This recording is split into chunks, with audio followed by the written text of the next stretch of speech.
raza, religión, nacionalidad. Somos más que eso.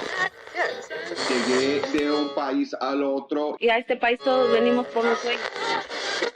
Cómo el trabajador vive en este país. 2 puntos con Emma Restrepo. Conversación Latinex. Somos más Latinex. Desde Filadelfia. Grandes historias con grandes invitados. Latinas, latines, latines. En este podcast, lo hemos dicho varias veces, en este país del norte mal contados hay 62 millones de latines hispanos. Eso es prácticamente la mitad de México, o más o menos es como si usted sumara Argentina, Bolivia y Chile. Toda esa gente, latinos, está aquí en los Estados Unidos. No por nada, iniciativas como esta plataforma manda información, está permanentemente educando en distintos estados y hay miles y miles como esta plataforma. Especialmente se dirigen a la primera generación, pero también a la segunda generación de latinos. Hoy tenemos como co-host de este programa a Julián Carreño, que es periodista de 2 Puntos Platform, que yo lo voy a saludar antes de saludar a nuestra invitadísima de hoy, que no se la pueden perder. Julián, buenas lo que sea, porque no sabemos cuándo escuchan este programa. Bienvenido co-host hoy, el día de hoy, a 2 Puntos Platform, Julián. Hola Emma, gracias y nada, estamos listos desde Bogotá, Colombia. Excelente. Les cuento que entre ires y venires supimos de Conexión Migrante, una iniciativa fundada por Patricia Mercado en el 2016. Patricia, bienvenido a 2 Puntos Podcast. ¿Qué es Conexión Migrante? Hola Emma, hola Julián, hola, muy buenas tardes, noches, mañanas a todo el auditorio.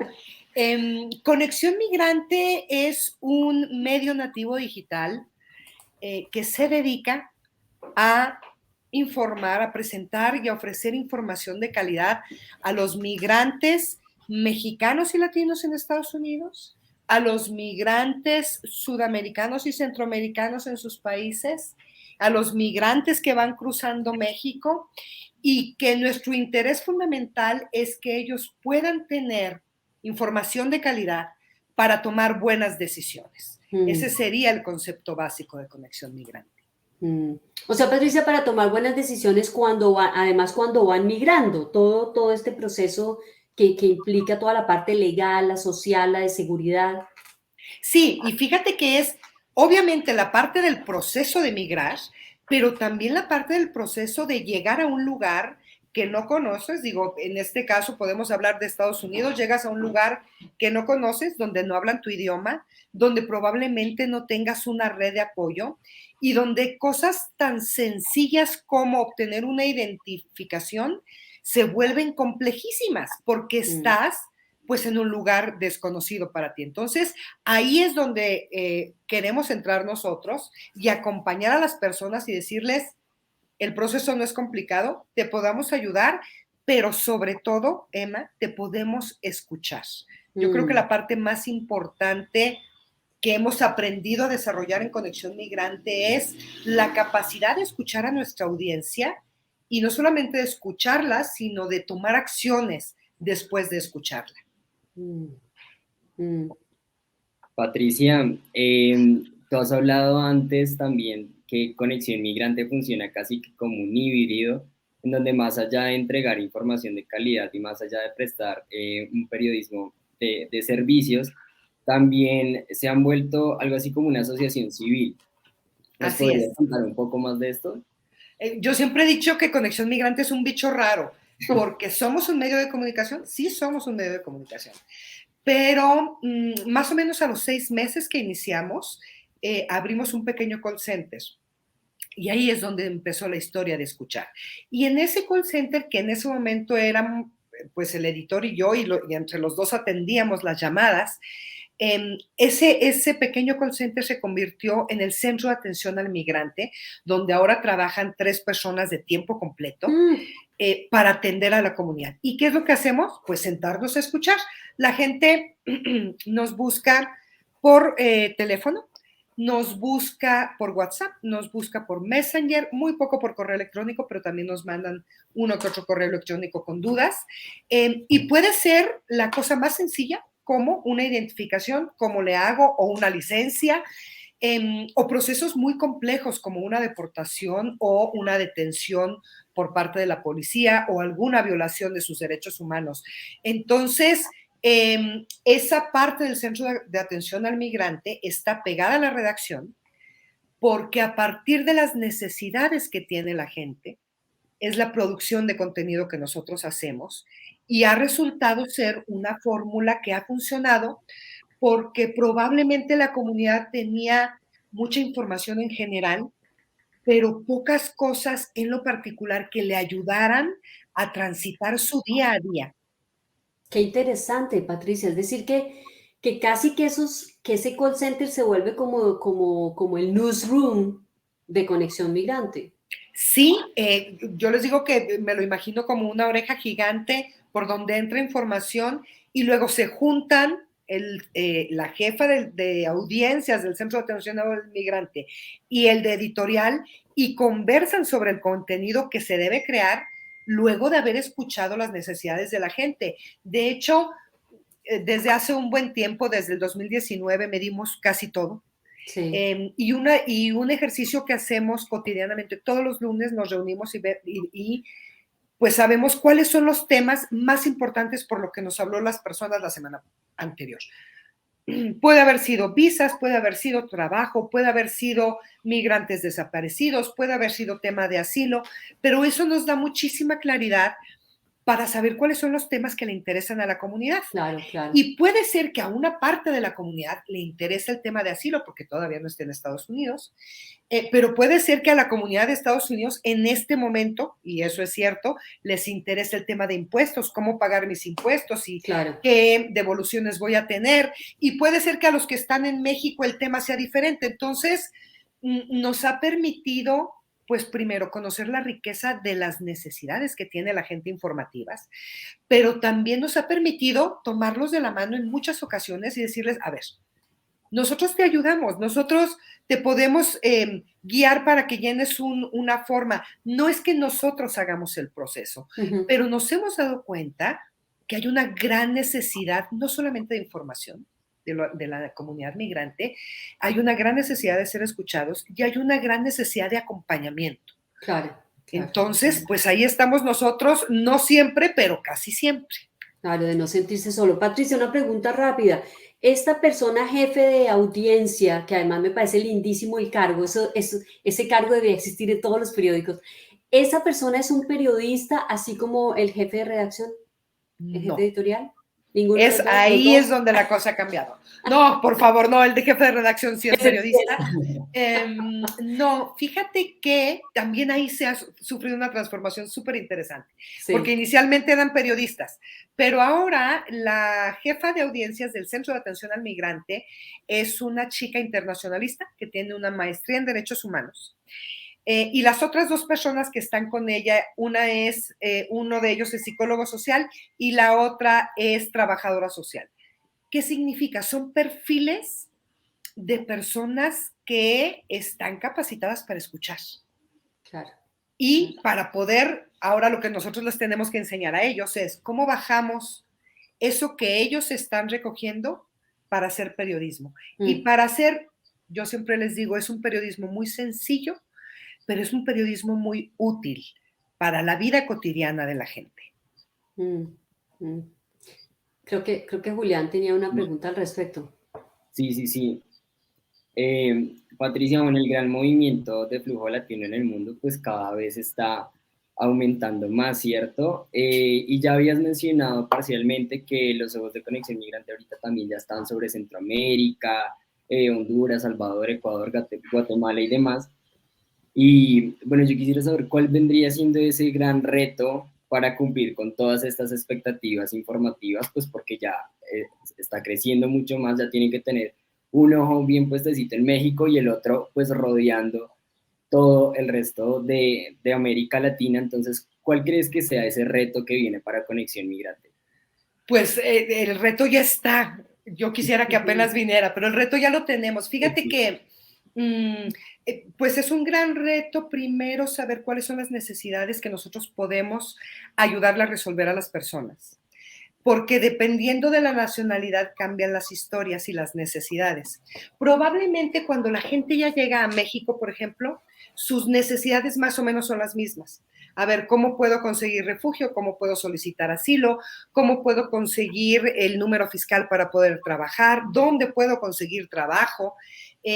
Puede ser que en México. Eso es en México. O sea, los latinos que llegan a México antes de llegar a los Estados Unidos. Antes de llegar a los Estados Unidos, porque además tenemos que ser conscientes que la mayoría se van a quedar. La mayoría no van a cruzar a Estados Unidos. Existe esta idea, este mensaje equivocado de las puertas, las fronteras con Estados Unidos están abiertas y ustedes vienen aquí, piden asilo y ya, les dan asilo y pasan. Y eso es lo que le cuentan a la gente eso no es verdad. en Centro y Sudamérica. Sí. Y entonces por eso la gente se viene hasta acá. Y cuando llega a México y tiene que cruzar México, que desafortunadamente es peligrosísimo, pues se dan cuenta de que la historia que les contaron anteriormente no era cierta. Y no es, ¿qué me encantaría poder hacer? Que la gente no saliera de sus lugares de origen sin información precisa de lo que va a pasar. Porque yo entiendo, yo no podría decirles que dejen de emigrar, eso sería pues una ilusión como la de muchos gobiernos. La gente no ha dejado de emigrar en toda la historia de la humanidad, claro. Menos va a dejar de emigrar ahora.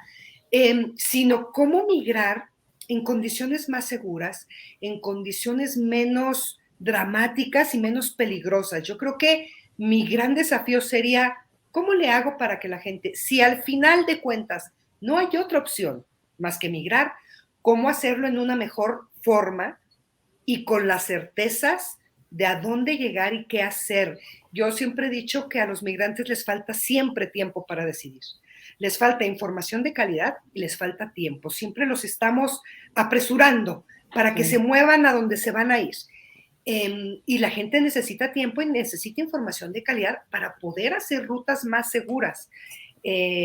Nuestro gran desafío es saber cuáles son las necesidades de cada grupo de migrantes y poder estar preparados al menos con la información básica que ellos necesitan para hacerlo de forma segura. Te diría que ese es el gran desafío.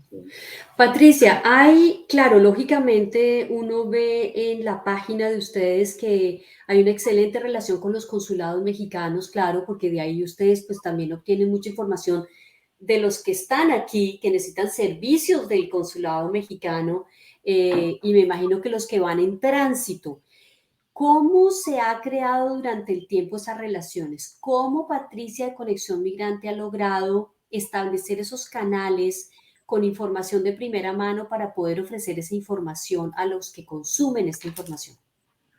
Pues ha sido muy complejo, porque que tú digas así que tenemos una maravillosa relación, pues no. Con algunos sí, con algunos sí, evidentemente sí, con algunos consulados sí. Es muy chistoso porque sabes que lo que pasa a veces con los consulados es que la gente habla al consulado preguntando procesos, trámites muy sencillos, y lo que hace la gente del consulado es que les da nuestro teléfono. Y entonces les dice, hablen la Conexión Migrante y le van a explicar cómo hacer el proceso. No puede ser. Te lo juro por Dios. Entonces dices, bueno, está bien. Sí lo hacemos porque además parte de nuestro corazón es ese. Tenemos buena relación con algunos consulados y yo te diría que esa relación se ha construido porque hemos trabajado mucho en conexión para que cada vez nuestra audiencia sea más grande. Yo soy una convencida de que si quieres hacer periodismo y quieres hacer periodismo digital, tienes que trabajar cotidianamente para crecer tu audiencia. Y eso, pues, nos ha traído, primero, muchísimas satisfacciones, pero también que los consulados volteen a vernos y digan, a ellos sí los escucha la comunidad y confían en ellos. Entonces, esa ha sido la forma de construir y que lo hacemos en buena lid. Ofrecemos información que probablemente los consulados tengan, pero que no tienen la capacidad de transmitir a toda la comunidad. Yo hace mucho tiempo, cuando estaba Donald Trump, santo Dios, cuando estaba Donald Trump en el gobierno de Estados Unidos, me hablaron de innombrable. El innombrable. Nos hablaron de algún consulado muy alejado, sí. No recuerdo si era el de Milwaukee, y entonces, porque no los atendían, ¿no? Todos los consulados estaban rebasados en ese momento, y entonces hablé yo con alguien del consulado porque estaban muy preocupados porque nosotros habíamos publicado una nota que no atendían a la gente. Y entonces me decía la persona, es que mire, de verdad que hemos hecho un muy buen esfuerzo, duplicamos el número de personas que ahora atienden a la gente. Le dije, sí, oiga, ¿y cuántos eran antes? No, pues antes estaba yo sola, ahora tengo otra persona que me ayuda. Y había 2,000 citas pendientes, ¿sabes? Entonces, ahí también teníamos nosotros que explicarle a las personas lo que estaba sucediendo.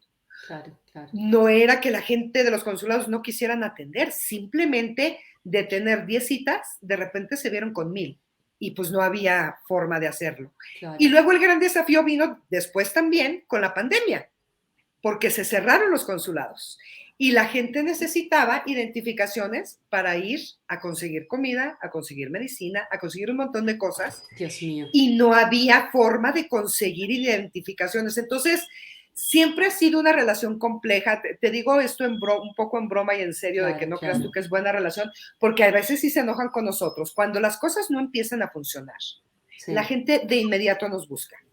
Y nosotros intentamos hacer algo, pero lo primero que tenemos que hacer es sacar una nota diciendo las cosas no están funcionando en los consulados. Claro, claro. Y ahí es donde se me enojan, pero luego se contentan. Porque es como un control social, finalmente un medio de comunicación es un watchdog, entonces yo sé que Julián tiene una pregunta sobre lo de Rocha, ahora que estamos tocando el tema de la pandemia, Patricia, pero antes de darle el espacio a Juli, ¿le ayudan en algo estos consulados, Patricia? Es decir, ¿apoyan con, voy a decir algo tonto, papelería, o la apoyan en algo? ¿O usted no solo carga un poco las responsabilidades de ellos, sus tareas, sino que además no le ayudan en nada? A mí no me ayudan en nada. A mí no me ayudan en nada.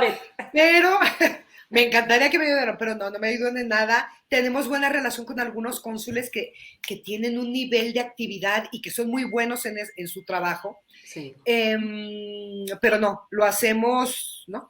Pues por amor a la patria. Por amor a la patria, a los migrantes, al periodismo y así. Señora. Y a América Latina. Exacto, qué lindo. Y hablando de periodismo, además, también como que se pone sobre la mesa la importancia de que haya más periodismo enfocado en el tema inmigrante, ¿no?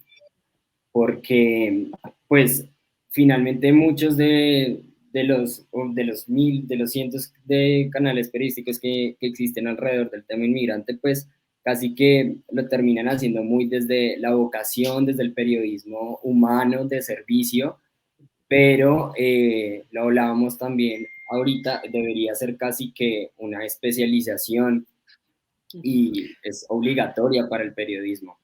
Sí, fíjate que lo platicábamos antes de iniciar, lo importante que se ha convertido el tema de la migración en nuestras vidas y lo constante que debiera ser. Yo me quejo mucho de los medios y de los periodistas que solo cubren los temas migratorios cuando hay una tragedia o cuando hay una decisión que le mete mucha presión a las fronteras. Y entonces ahí están todos y todos quieren hablar de migración y todos quieren saber qué está pasando, en lugar de convertir a la migración en un tema de especialización. Claro. Porque tienes que estudiar leyes locales, tienes que entender los contextos de la migración, tienes que escuchar a los migrantes y saber por qué están migrando. Yo siempre les he dicho que nadie migra por gusto. Todos migramos por algo que nos movió profundamente y nos dio esa valentía para migrar. Claro. Migrar es de valientes, no cualquiera.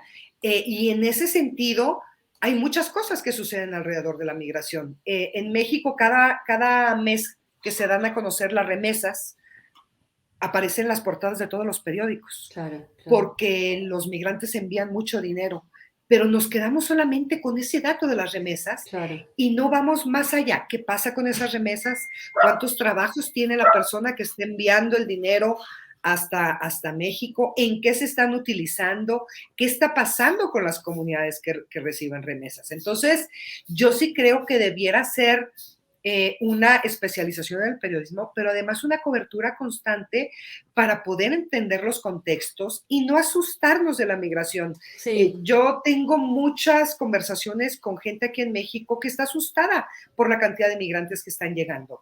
Y mi pregunta es, ¿y qué daño le hacen los migrantes a un país?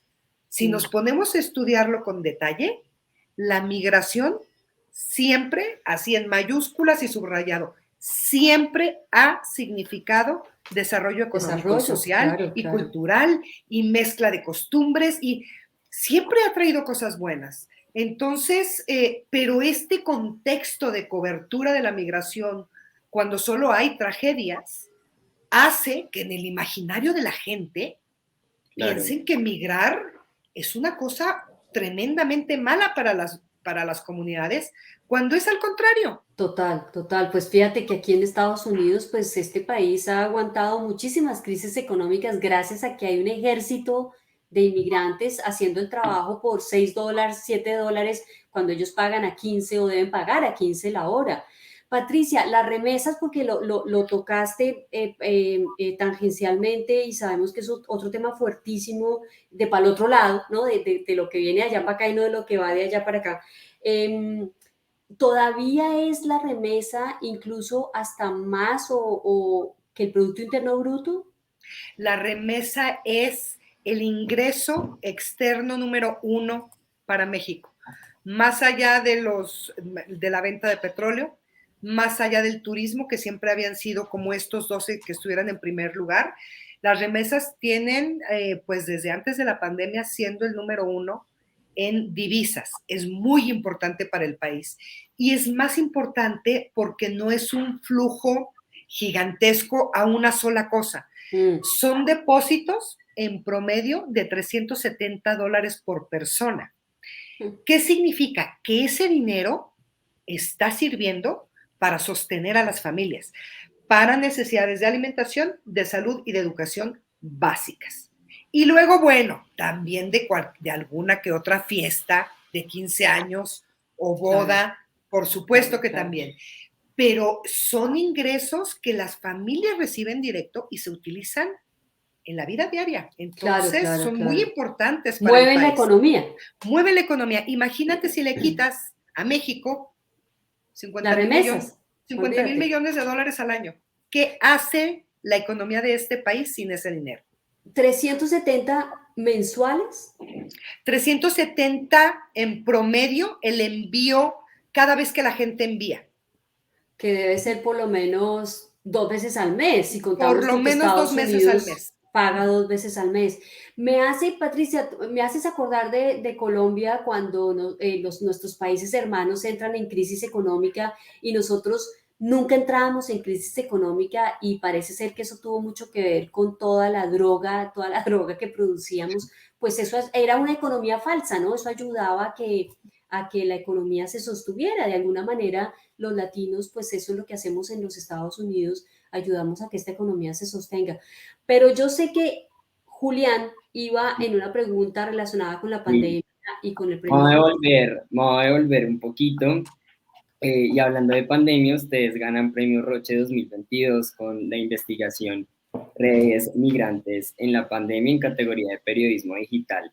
Entonces, bueno, esto siento yo que fue un salto muy grande que dieron del periodismo de servicios que estaban acostumbrados a pasar ya al periodismo de investigación de fondo. Entonces, pues nada, cuéntanos un poquito de eso, quiénes estuvieron detrás de esa investigación, ¿tienen otra investigación en mente? Fíjate que ha sido una de las mayores satisfacciones que he tenido, no solamente en Conexión Migrante, sino en mi vida. Y todo fue gracias a la pandemia. Cuando se viene la pandemia y se cierra todo, nosotros empezamos a producir contenido para los migrantes, contenido útil para ellos. Nos tardamos un ratito como en entender qué estaba sucediendo. Y empezamos a desarrollar contenido para la gente que pues estaba más desprotegida. Y la gente nos seguía hablando y nos seguía buscando, y entonces empezamos a hacer ejercicios de buscar familias, la misma familia cada 6 meses, para ver cómo estaban. Cuando los buscamos inicialmente, pues estaban en crisis, no tenían trabajo, no sabían qué hacer, y luego 6 meses después, pues abrieron un puesto de comida y empezaron a trabajar ahí. Y en ese estar conversando con la comunidad, nos empezaron a llegar reportes de Nueva York en lo particular. Nueva York fue una zona de desastre para la comunidad migrante en la pandemia. Sí. Y entonces nos empezaron a llegar reportes de niños que se habían quedado solos porque su mamá y su papá habían muerto de COVID. Y la comunidad los estaba acogiendo porque son niños hijos de indocumentados. Y eso causaba mucho ruido en la comunidad. Estábamos en eso cuando nos llega una convocatoria de la Fundación Gabo para participar en un concurso de periodismo de soluciones, proponer un reportaje de periodismo de soluciones sobre la pandemia. Pues dijimos, a ver, pues hicimos el proyecto, lo enviamos y Madre Santa que no lo ganamos.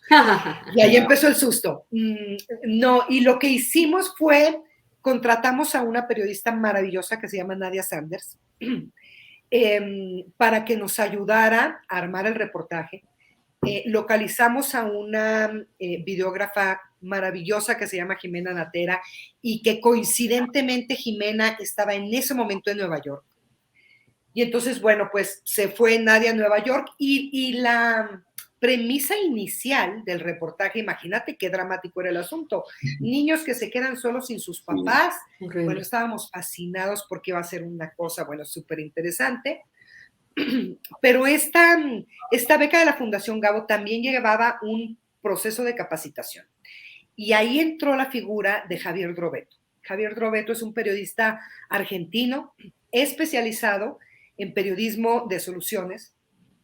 Y entonces empezamos a hacer el ejercicio que se debiera hacer en el periodismo de soluciones para no ver únicamente la tragedia, sino ver qué más había pasado que pudiéramos considerar como periodismo de soluciones. Y bueno, yo me acuerdo que Nadia y Jimena pues estaban desesperadas porque me decían, es que la verdad, la única nota que encontramos de verdad, pues es esta tragedia. Y el panorama no era muy alentador. Y el panorama era terrible. Y entonces Javier, de verdad, nos llevó a un punto de quiebre y de repente fue como una iluminación que tuvimos después de estar haciendo este ejercicio. Y descubrimos que dentro de esa gran tragedia que estaba sucediendo en Nueva York, había algo valiosísimo. ¿Y qué era esto? Las redes migrantes, las redes que la misma comunidad había construido para protegerse, para cuidarse, para alimentarse.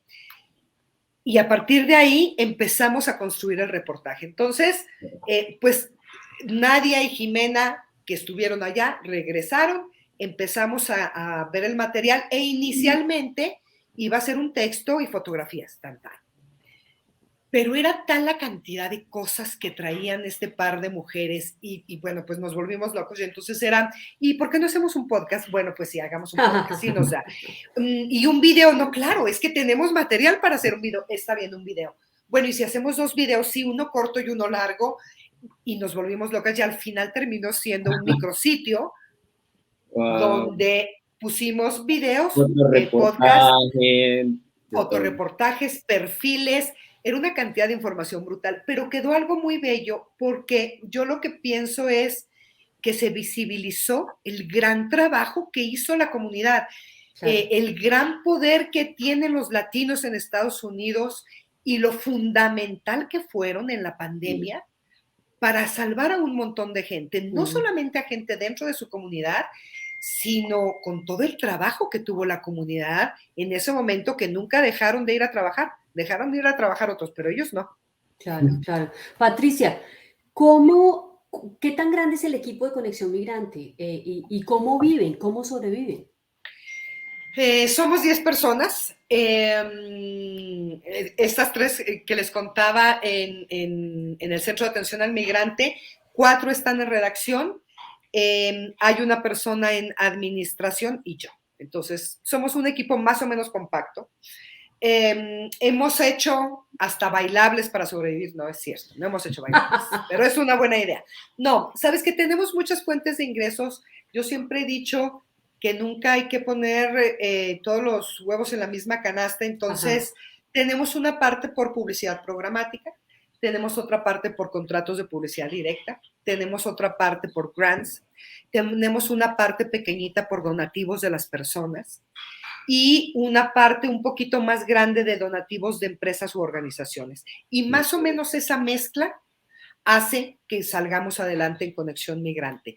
Es un esfuerzo cotidiano, es un esfuerzo muy complejo para alguien que es periodista, porque se supondría que los periodistas somos periodistas, no nos dedicamos a otra cosa. Claro. Pues no, déjenme que les diga que sí nos dedicamos a otra cosa. Entonces, tienes que convertirte y dejar un poco de lado el tema de yo soy periodista y convertirte en un emprendedor.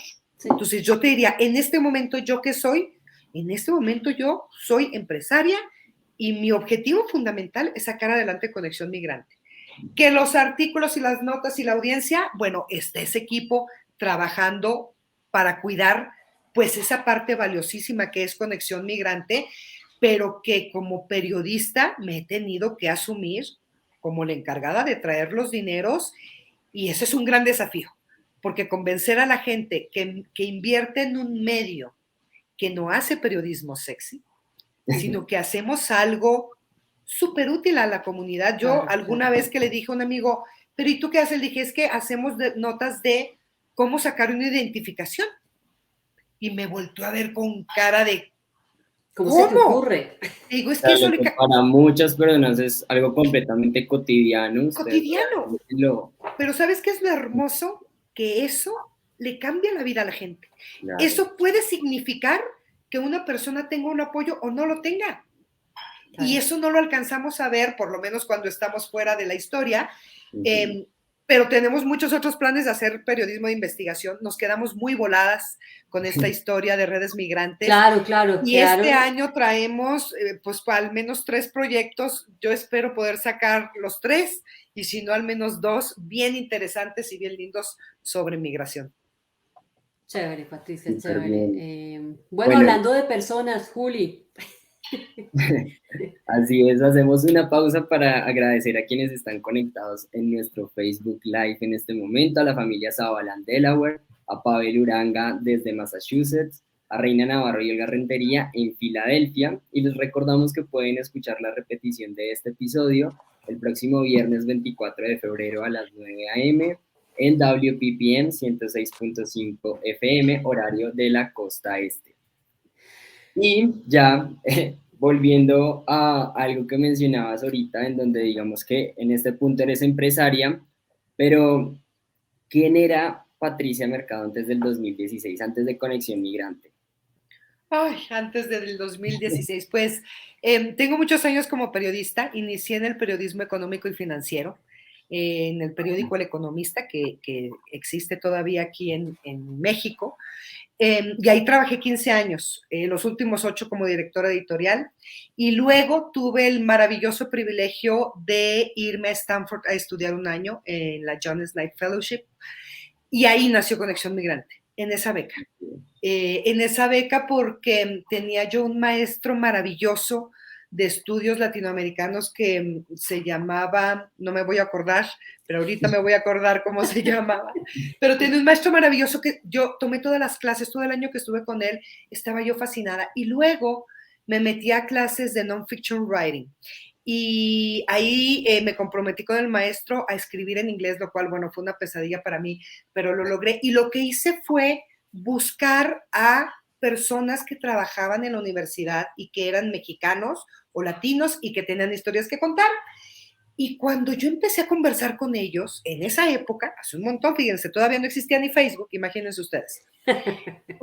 Yo dije, es que esta gente no está informada de lo que está pasando en México, ni de lo que pasa en sus comunidades, y ahí me puse y escribí el proyecto, y luego regresé a México en el 2007, y compré el sitio, el www.conexionmigrante.com, el dominio, y me fui a trabajar a la BBC de Londres, y luego me fui a dirigir otro periódico, Y cada año que me llegaba la renovación del dominio era como, bueno, está bien, yo creo que este año sí lo voy a hacer, y no lo hacía. Y llegó un punto en la vida, cuando ya estaba yo aquí en la Ciudad de México trabajando en un periódico aquí, y dije, si no lo hago en este momento, no voy a tener la energía, ni el dinero, ni las ganas de emprender en nada. Entonces, renuncié al trabajo que tenía y me aventé un clavado, le hablé a un programador, le dije, ¿me puedes hacer una página? ¿Cuánto me cobras? Le pagué la mitad y ahí empezó Conexión Migrante. Inicialmente como un medio muy tradicional. Yo, si pienso en la división inicial que hice de secciones, por ejemplo, eran las secciones de un periódico, ¿sabes? Porque yo venía de ese mundo. Y todo se empezó a transformar a partir de que el innombrable llegó a la presidencia de Estados Unidos y la gente, de verdad, la gente se empezó a volver loca del susto con este tipo. Y entonces te hablaban para pedirnos información que no teníamos ni idea de cómo hacerla. La primera pregunta en la vida que nos hicieron fue una persona que nos habló y nos dijo, me quiero regresar a México, pero tengo a mi hijo que nació en Estados Unidos y no sé qué hacer, no sé cómo traerlo a México. Y entonces le dije, mire, nosotros tampoco sabemos, pero esperen. Averiguamos. Denos su teléfono, fuimos, investigamos, y si te fijas en estos procesos tan sencillos, haces un ejercicio de investigación periodística. Fuimos, investigamos qué había pasado, cómo era, le hablamos, le dijimos cómo hacerlo, y cuando le dijimos cómo hacerlo, dijimos, bueno, ¿y si hacemos un artículo sobre eso? Pues vamos a hacer un artículo. Y nos sentamos a escribir el artículo, y ahí empezó la magia, porque antes no los leía nadie. Yo con Eric, que fue el primer editor que estuvo aquí conmigo, le decía a Eric, es muy triste porque todo el trabajo cotidiano que hacemos, pues nada más nos leen nuestras familias y nuestros amigos, el pero vecino. de ahí en más, nadie. Pero con ese artículo cambió la historia, porque lo publicamos y se fue disparó. la locura. Una locura. Y entonces la gente se dio cuenta que nosotros podíamos contestar muchas preguntas que ellos tenían y pues así empezó.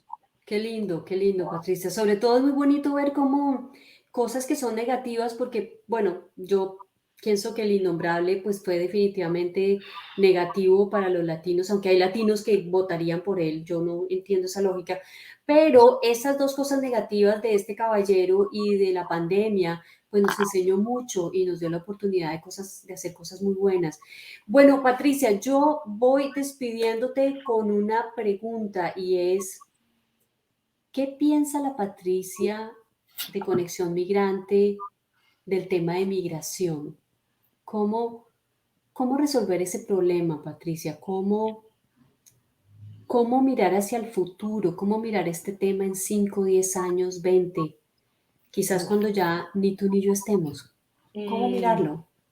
Fíjate que tenemos que ser más empáticos y más generosos con los migrantes y entender por qué suceden los procesos migratorios. Migrar es de valientes, no cualquiera se anima a migrar. Y eso los hace mucho más valiosos en su caminar que cualquier otro ejercicio que pueda uno hacer de forma natural. Migrar es muy complejo y hay muy poca capacidad de comprensión de los políticos y de los gobiernos. A mí me tiene cansada esa historia cada vez que se reúnen México, Estados Unidos y Canadá de vamos a luchar por una migración documentada, ordenada y segura. Y dices, estos hombres están fuera de razón, díganme cómo. Sí. Díganme cómo cuando hay países en América Latina que están hechos pedazos y que no es por un asunto económico por el que la gente migra porque si no se muere, migra porque si no lo matan, migra porque si no sus hijos no van a tener oportunidad de nada. Entonces, por eso creo que es súper importante que los periodistas nos capacitemos y estudiemos y entendamos los contextos de la migración y de las personas que están migrando. No le veo buenas perspectivas en el tema de los países y de los procesos de migrar. Creo que los procesos de migrar seguirán siendo muy complejos para la gente, pero sí veo cosas buenas para los países donde los migrantes van a llegar. Yo creo, por ejemplo, que México va a recibir muchas cosas buenas de la gente que está migrando y que no le queda otra opción más que quedarse aquí. Porque hay nuevas habilidades, hay nuevas formas de ver la vida, nuevas formas de escuchar la música, de cocinar. Yo creo que la migración va a ser beneficiosa para los lugares donde los migrantes decidan quedarse. Pero el proceso de migrar va a seguir siendo muy complejo porque hay una incomprensión absoluta de parte de los políticos de lo que significa la migración. Si tú hablas con presidentes, con diputados, con presidentes municipales, con gobernadores, ay Dios mío, parece que todos están tontos de veras, no entienden nada de lo que significa el proceso de migrar y los beneficios que puede tener una comunidad migrante en tu zona. Entonces, creo que hay buenas cosas, pero creo que el proceso va a seguir siendo muy, muy complejo. Patricia, muchísimas gracias por haber estado con Dos Puntos Podcast. Ha sido una conversación maravillosa y, por supuesto, a nuestro co-host Julián Carreño, Nuevas Generaciones, metiéndole el diente a la migración. Amigos, queremos recordarles que este podcast es posible gracias al apoyo de Independence Public Media Foundation y el trabajo arduo y fuerte, por supuesto, de Julián Carreño, Sofía Poveda, Fernanda Sánchez y Edgar Ramírez de Filatino Radio. Si les gustó lo que escuchó, suscríbase en Spotify, en YouTube, en Dos Puntos Podcast, síganos en el social media, pero además siga, importantísimo, a Conexión Migrante en el social media. Por este lado, apoye uno de los pocos podcasts Latinx en español en la ciudad de Filadelfia. Yo soy Emma Restrepo, inmigrante y periodista independiente. No se pierdan nuestro próximo podcast. Chao, chao. Gracias, hasta luego. Chao, chao.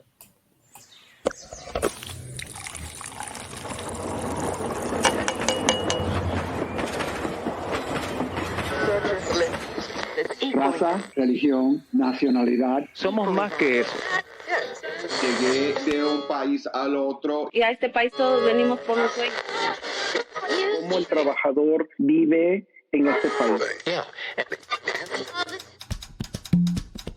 Dos Puntos con Emma Restrepo. Conversación Latinx. Somos más Latinx. Desde Filadelfia. Grandes historias con grandes invitados.